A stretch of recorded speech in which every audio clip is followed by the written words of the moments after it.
आज हम कक्षा 8 की गणित शुरू करेंगे। कक्षा 8 में सबसे पहला चैप्टर है परिमेय संख्या। तो परिमेय संख्या के बारे में जानते हैं क्या है परिमेय संख्या, लेकिन परिमेय संख्या के बारे में कुछ संख्याओं के बारे में हम जानकारी लेते हैं। जैसे हमारे पास कोई भी संख्या होती है, संख्या हमारे पास शुरुआत होती है, हम कहते हैं भाई संख्या अगर बच्चों को सिखाते हैं तो हम 1 से शुरुआत करते हैं। तो वह जो 1, 2, 3, 4 संख्या हैं उनको हम क्या बोलते हैं? प्राकृत संख्या। तो इनको आप संख्याओं के प्रारूप भी आप जानिए।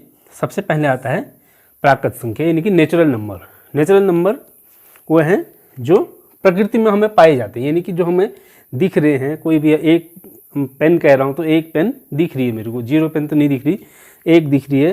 तो इसका मतलब जो हमको दिख रही है, प्रत्यक्ष रूप से दिख रही हैं, ऐसी संख्याएं उनको हम क्या बोलेंगे?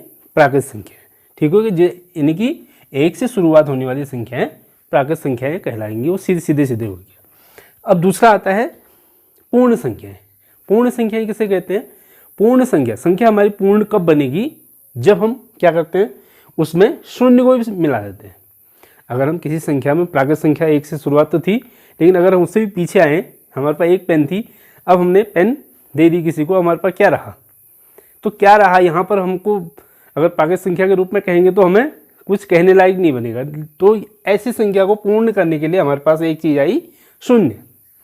वह शून्य क्या करता है?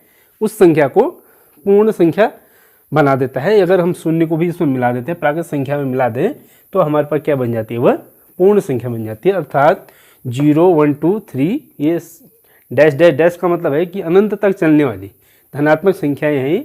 अनंत तक चलने वाली कोई भी संख्या है, इससे ऊपर को वह सारी संख्याएं क्या होंगी?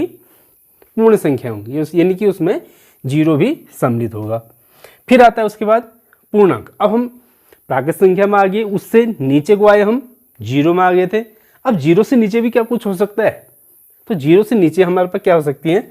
ऋणात्मक संख्या। अगर इससे भी पीछे को हम जाएं तो हम कहाँ आएंगे? हम ऋण में आ जाएंगे, यानी कि इससे भी पीछे हम ऋणात्मक संख्याएं शुरुआत हो जाएंगी।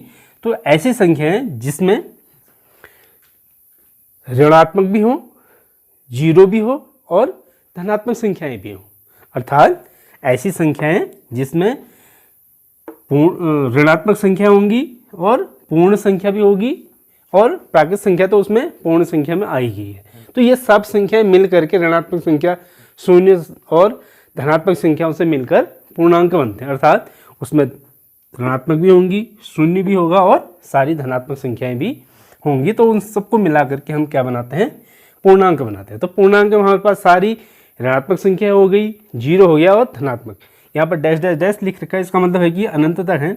आप कुछ भी ले सकते हैं, -50, -49, -48, कुछ भी ले सकते हैं। ये 0 और धनात्मक भी यहाँ से अनंत तक है, डैश डैश डैश। ठीक हो गया, ये चीज़ हमको क्लियर होगी। अब आता है उसके बाद जो हमारा चैप्टर है परिमेय संख्या। अब आती है हमारे पास परिमेय संख्या। परिमेय संख्या को समझते हैं, क्योंकि अभी तक हम पूर्णांक और पूर्ण संख्या, प्राकृत संख्या तो हम पिछले कक्षाओं में भी हम अच्छी तरह पढ़ चुके हैं। लेकिन अब हमारे पास यहाँ एक नई चीज़ आती है, परिमेय संख्या। तो इसको जानते हैं परिमेय संख्या, क्योंकि इससे पहले तुम भिन्न जानते हो, भिन्न हम जानते हैं। लेकिन अगर हम किसी भी संख्या को, परिमेय संख्या होती है ऐसी संख्या जिसे P/Q के रूप में लिख सकते हैं। अर्थात P/Q क्या है? ये एक भिन्न है जिसको हम भिन्न के रूप में लिख सकते हैं, उससे हम परिमेय संख्या कहते हैं। अब लेकिन ये P/Q है क्या? ये P क्या चीज़ है? P का मतलब P और Q, ये दोनों क्या है? कोई पूर्णांक है। यहाँ पर देखिए आप, पूर्णांक है, ये सारे पूर्णांक हैं। पूर्णांक का मतलब वो ऋण भी हो सकते हैं, धनात्मक भी हो सकते हैं और 0। लेकिन एक कंडीशन और लगाई है इसमें, जहाँ P और Q पूर्णांक तो हैं, लेकिन Q is not equal to 0। इस चीज़ को ध्यान देना, ये Q is not equal to 0, यानी कि उसका हर जो है 0 न हो। ऐसी संख्या जिसको हम भिन्न के रूप में लिखें लेकिन उसका हर 0 न हो, तो वह क्या कहलाएगा? पूर्ण संख्या। अब हम इसको समझते हैं। जैसे माना हमने 1/2 लिख दिया। ये 1/2 क्या है? एक भी हमारे पास, ये धनात्मक है, ये भी धनात्मक है, तो हमने भिन्न के रूप में लिख दिया। तो इसमें कोई दिक्कत नहीं है, ये हमारे पास परिमेय संख्या बन गई। अगर हमने ऋण 1/2 लिख दिया,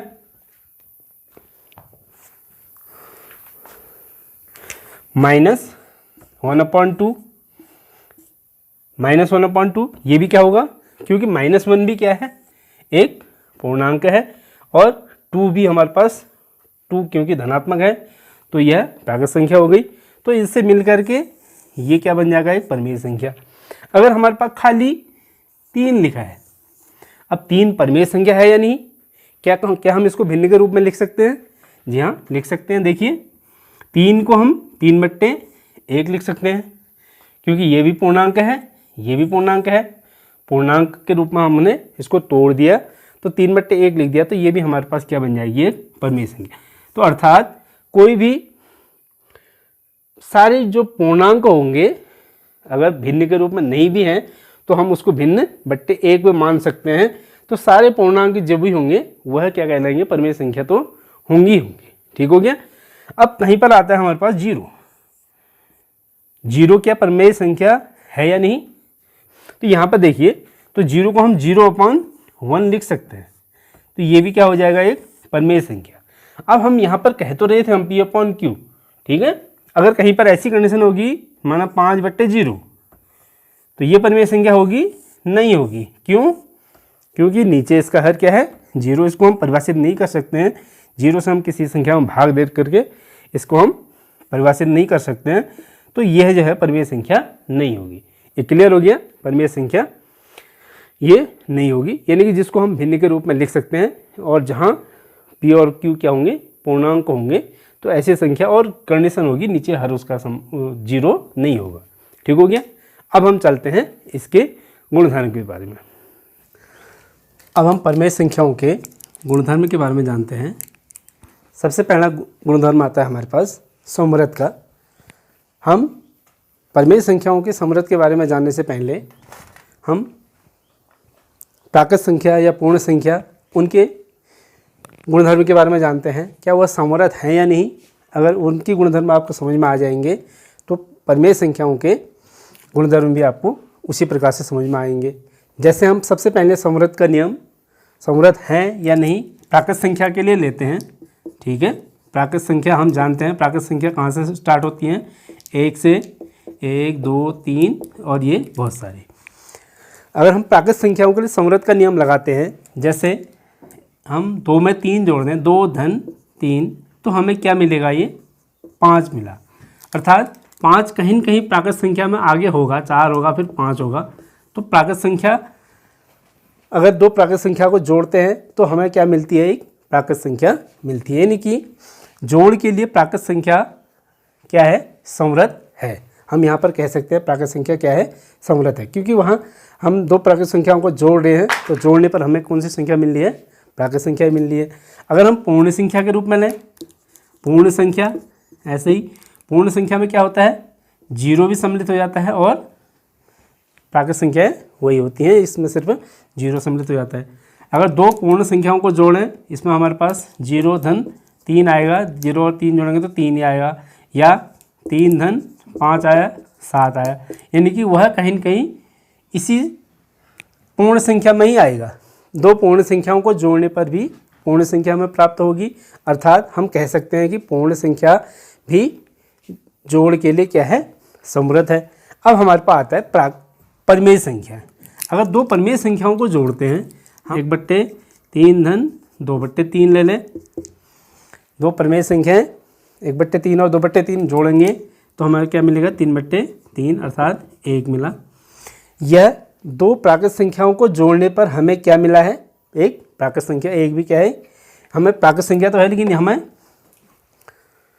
2 परिमेय संख्याओं को जोड़ रहे हैं तो हमें क्या मिली, एक परिमेय संख्या। 1 भी क्या है, परिमेय संख्या है।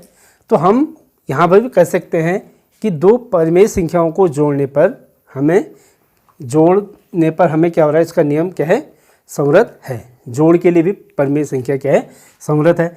घटाने के लिए देखते हैं 2 परिमेय संख्याओं को। अगर हम यहाँ पर देखिए प्राकृत संख्या के रूप में लेते हैं, अगर 2 प्राकृत संख्याओं को हम घटाते हैं, जैसे हमने 2 में से 1 घटाया, हमें क्या मिला, 1, ये तो प्राकृत संख्या मिली।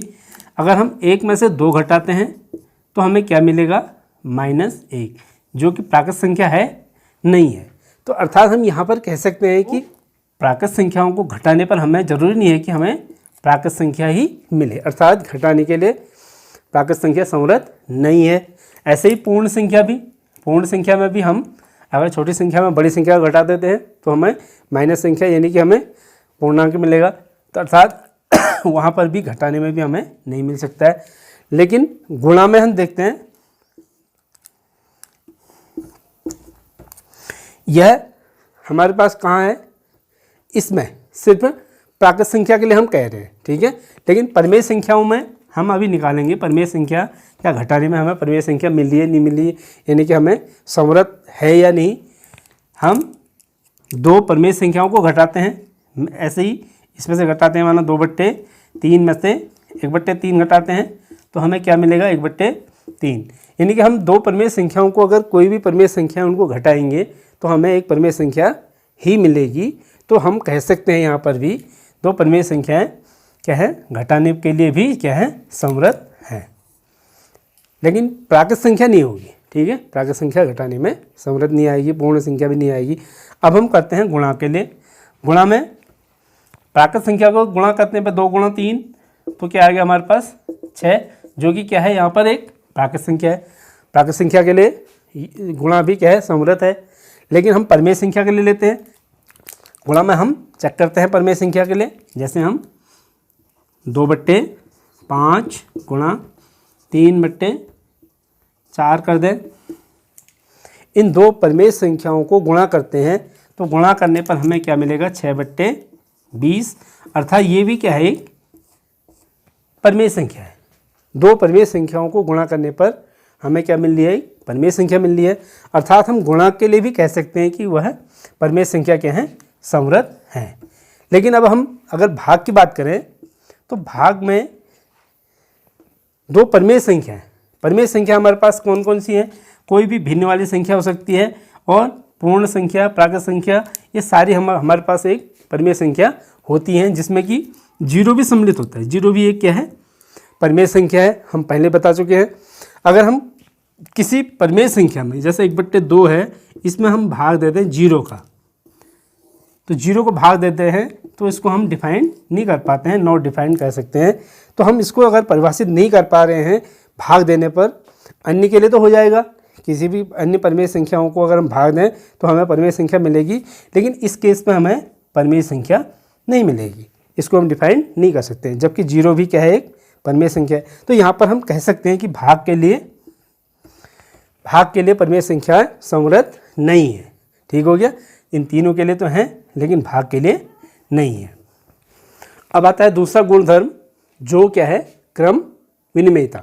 क्रम विनिमयता क्या होती है, यानी कि क्रम को अगर हम आगे पीछे कर दें, जैसे हम प्राकृत संख्या के लिए ले रहा हूँ मैं अभी, हम सिर्फ अभी प्राकृत संख्या के लिए उदाहरण बता रहा हूँ मैं आपको।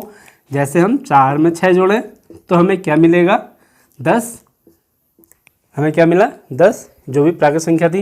अगर हम इसको क्रम उल्टा कर दें, यानी कि 4 में 6 नहीं बल्कि 6 में हम 4 जोड़ें, तो हमें कोई फर्क पड़ रहा है, इससे नहीं पड़ रहा है, हमें परिणाम में कोई फर्क नहीं पड़ रहा है। अर्थात हम कह सकते हैं कि प्राकृत संख्याओं के लिए योग क्या है, क्रम विनिमयता का नियम क्रम विनिमय है। अगर हम 1/2 में 1/3 जोड़ दें तो हमें क्या मिलेगा, इन दोनों का लॉस 6 होता है, या अगर हम लॉस कितना आएगा, 6 आएगा। अगर हम इसको डायरेक्ट करें तो 3 × 3 और 2 × 2, यानी कि 2 धन 3, यानी कि 5/6 आएगा। 2 परमेय संख्याओं को जोड़ने पर हमें क्या मिला, एक परमेय संख्या। अगर हम इसको क्रम विनिमय कर दें, यानी कि 1/3 में 1/2 जोड़ें तो हमें परिणाम वही मिलेगा, ये 3 × 3 और 2 5, यानी कि 5/6। अर्थात जोड़ में भी, परमेय संख्याओं के जोड़ में भी क्रम विनिमय है, कह सकते हैं हम। यहाँ पर जोड़ में भी क्रम विनिमय है। घटाने में क्रम विनिमय है या नहीं, 2 परमेय संख्याओं, अगर हम परमेय संख्याओं को घटाते हैं, 2 परमेय संख्याओं को मैं 5/8 में से 3/8 घटाता हूँ तो कितना आ जाएगा, ये 5 में से 3 घट गया ये 2/8, अर्थात 1/4 भी लिख सकते हैं इसको। 5/8 में से 3/8 घटा करके हमें 1/4 मिल रहा है। अगर हम इसको क्रम विनिमय कर दें, अर्थात 3/8 में से 5/8 घटाते हैं तो हमें क्या मिलेगा, 3 में से 5 घटाते हैं तो -2/8 अर्थात -1/4 आंसर आएगा। अब यहाँ पर आ रहा था 1/4, यहाँ पर आ रहा था -1/4। क्या ये समान है? आंसर हमारे पास एक जैसा नहीं आ रहा है। तो ऐसे ही परिमेय संख्याओं में भी क्रम विनिमय नहीं है। परिमेय संख्याएं घटाने में क्रम विनिमय नहीं है। गुणा में, गुणा के लिए चेक करते हैं। प्राकृत संख्या तो होंगी, प्राकृत संख्या किसी भी संख्या को, जैसे हम 6 × 4 करते हैं, कितना आया, 24 आया। अगर हम 4 × 6 कर दें तो ये भी क्या आएगा, 24, यानी कि परिणाम वही मिला। अगर हम परिमेय संख्याओं की बात करेंगे तो परिमेय संख्या भी वही होगी, आएगा। जैसे 1/2 को 1/3 से गुणा करें तो 1/6 आया। उल्टा कर दें, इसको क्रम विनिमय कर दें, 1/3 × 1/2 तो यह भी 1/6 आया, यानी कि परिणाम में कोई फर्क नहीं पड़ा। अर्थात गुणा के लिए भी यह क्या है, क्रम विनिमय है। अब आते हैं तीसरे में, भाग में। भाग में जैसे हम प्राकृत संख्या की बात करते हैं, हम 4/2 करते हैं, 4 में 2 का भाग देते हैं तो 2 आया। अगर हम इसका उल्टा कर दें, यानी कि 2/4 करें, 2 में अगर हम 4 का भाग देंगे तो ये कितना आएगा, 2/4 अर्थात 1/2। यहाँ 2 आ रहा था, यहाँ कितना आ रहा है, 1/2। तो क्या ये समान आ रहा है? नहीं आ रहा है। तो ऐसे ही हम परिमेय संख्या की बात भी करेंगे तो परिमेय संख्या भी हमारे पास क्या आएंगी, क्रम विनिमय नहीं होंगी भाग में भी। उदाहरण के लिए देता हूँ, 1/4 भागा 1/2, 1/4 में 1/2 का भाग देते हैं तो कितना आएगा ये 1/4 गुणा 2/1 अर्थात 1/2 आएगा। ठीक है।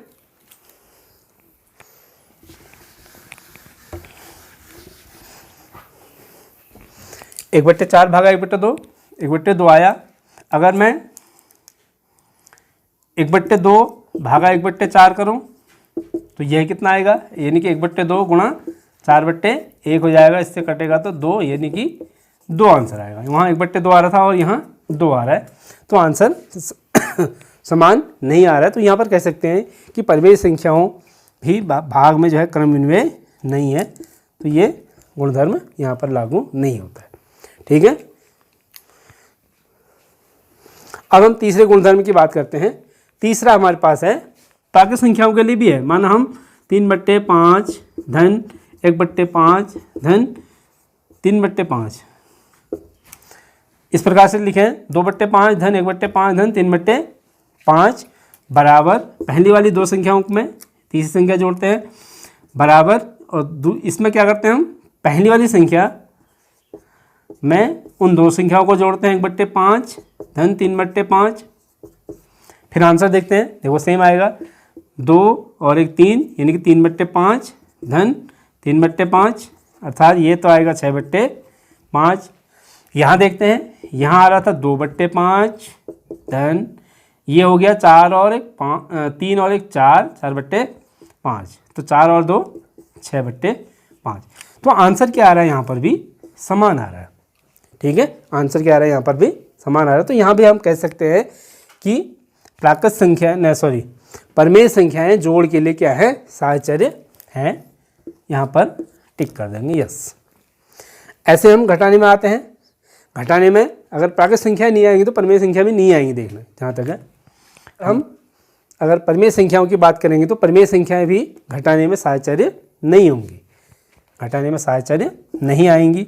गुणा में साहचर्य आएंगी, कैसे, और भाग के लिए साहचर्य नहीं आएंगी, भाग के लिए भी साहचर्य नहीं आएंगी। चौथा गुणधर्म है हमारे पास वितरकता। वितरकता के नियम को ऐसे समझते हैं, अगर हम कोई 3 प्राकृत संख्या ले लें, ठीक है, A, B और C इस प्रकार से ले लें, उनको अगर हम ऐसे लिखें A × B + C बराबर, इसका आंसर आएगा AB + AC, यानी कि A को हमने एक बार B से गुणा करा और A को एक बार C से गुणा करा, AB +